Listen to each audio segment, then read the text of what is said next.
எந்த காலத்திலையும் இன்னைக்கு சொல்கிறார், நான் கையெழுத்து போட்டு தானே இவர்கள் எம்எல்ஏ ஆனார்கள். ஏப்பம் உண்மைதான், பொதுச் செயலாளர் கையெழுத்து போட்டு தான் ஆகணும். அந்த பொதுச் செயலாளர் உருவாக்குறது யாரு? இந்த தொண்டர்கள். இவர சுயமா வந்துட்டாரா பொதுச் செயலாளரா? யார் உருவாக்குறது? இந்த உலகத்துக்கே தெரியும், இந்த ஊருக்கே தெரியும், இந்த தமிழ்நாட்டில் இருக்கிற அனைத்து தொண்டர்களுக்கும் தெரியும், மக்களுக்கு தெரியும் யார் உருவாக்குனது. அவ்வளவுதான். இதுக்கு மேல நாங்க எதுவும் சொல்ல விரும்பல. இப்ப சொல்றது அனைத்து இந்திய அண்ணா திராவிட முன்னேற்ற கழகம்,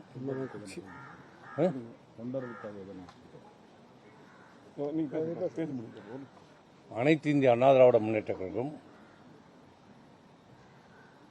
எங்களுடைய தலைமையிலான அனைத்து இந்திய அண்ணா தலைமையிலான நாங்கள் இன்றைக்கு சட்டமன்றத்தில் பெரும்பான்மை உறுப்பினர் இன்றைக்கு ஆதரித்து வாக்களித்திருக்கிறோம்.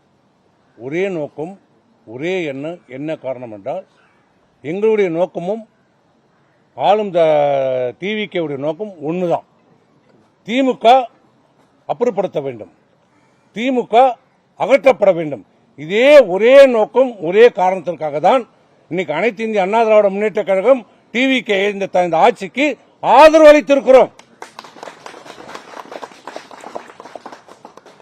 இதுதான் ஒவ்வொரு அடிமட்ட தொண்டனுடைய உயிர் நாடி. அவன் ரத்த நரம்பு எல்லாம் திமுக எதிர்ப்பிலே வாழ்ந்தது. அதுதான் எங்களுக்கு.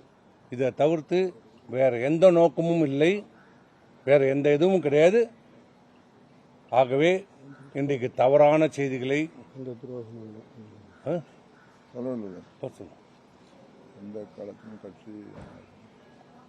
இப்பயும் சொல்றோம், எந்த நிலையிலும் எந்த சூழ்நிலையும் எங்க உயிர் மூச்சு இருக்கிற வரை அனைத்து இந்திய அண்ணா திராவிட முன்னேற்ற கழகம் தான் எங்களுடைய. இதில் எந்த விதமான காம்ப்ரமைஸ்க்கு எங்களுக்கு இடம் கிடையாது. இதுதான். அதிமுக யார் வசம் இருக்கிறது சார்? நீங்க அனைத்து இந்திய அண்ணா திராவிடம் இன்னைக்கு அவரும் சொல்லிட்டார், நாங்களும் சொல்லிட்டோம். அவர் பொதுச் செயலாளராக இருக்கிறார். இன்று வரைக்கும் அவர் தான் எங்களுக்கு பொதுச் செயலாளர். அதில் எந்த மாற்று கருத்தும் இல்லை. பொதுச் செயலாளர் இன்னைக்கு சட்டமன்றத்திலே சொல்லியிருக்கிறார், அனைத்து இந்தியாவில் எந்த பிளவும் இல்லை என்று சொல்லியிருக்கிறார். நாங்களும் சொல்றோம், நாங்களும் அதிமுக பெரும்பான்மை சட்டமன்ற உறுப்பினர்கள் தான் வாக்களிச்சிருக்கிறோம்.